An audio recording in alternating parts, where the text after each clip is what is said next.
आजारपणामुळे पत्नी गेल्या 3.5 वर्षापासून अंथरुणाला खिळून असलेल्या पत्नीच्या वेदना सहन होत नसल्याने सेवानिवृत्त मुख्याध्यापकाने पत्नीचा गळा आवळून खून केला, तसेच स्वतःही गळफास घेत आत्महत्या केल्याची खळबळजनक घटना जेलरोड भागात घडली.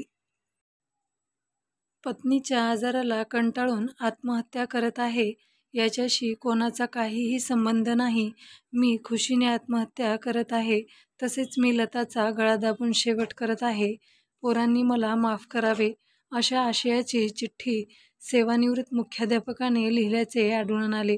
या प्रकरणी उपनगर पोलीस ठाण्यात पतीविरोधात खुनाचा गुन्हा दाखल करण्यात आला आहे.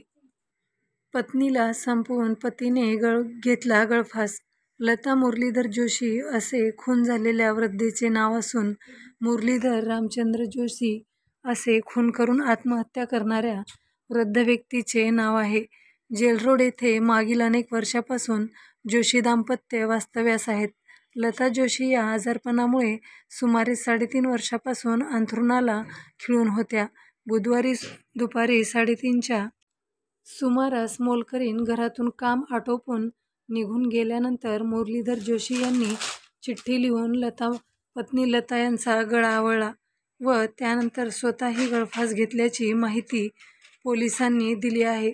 घटनेने परिसरात हळहळ यानंतर सायंकाळी 7च्या सुमारास स्वयंपाकासाठी मोलकरीण घरी आल्यानंतर मुरलीधर जोशी हे गळफास घेतलेल्या अवस्थेत तर लता जोशी पलंगावर मृतावस्थेत आढळून आल्या.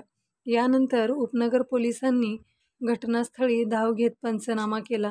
तसेच मुरलीधर जोशी यांच्या विरोधात खुनाचा गुन्हा दाखल करण्यात आला आहे. जोशी यांचे दोन्ही मुले नवी मुंबईत राहत असल्याची माहिती समोर येत आहे. सामाजिक कार्याची आवड असल्याने मुरलीधर जोशी यांचे परिसरातील नागरिकांसोबत चांगले संबंध होते. या घटनेने परिसरात हळहळ व्यक्त केली जात आहे. पोरांनो, मला माफ करा, मी लताचा शेवट करतोय. दरम्यान सेवानिवृत्त मुख्याध्यापक मुरलीधर जोशी यांची सुसाईड नोट समोर आली. मी मुरलीधर रामा जोशी पत्नीच्या आजाराला कंटाळून आत्महत्या करत आहे. मी खुशीने आत्महत्या करत आहे. मी लताचा गळा दाबून शेवट करत आहे. पोरांनी मला माफ करावे. सीमाने घरकाम करणारी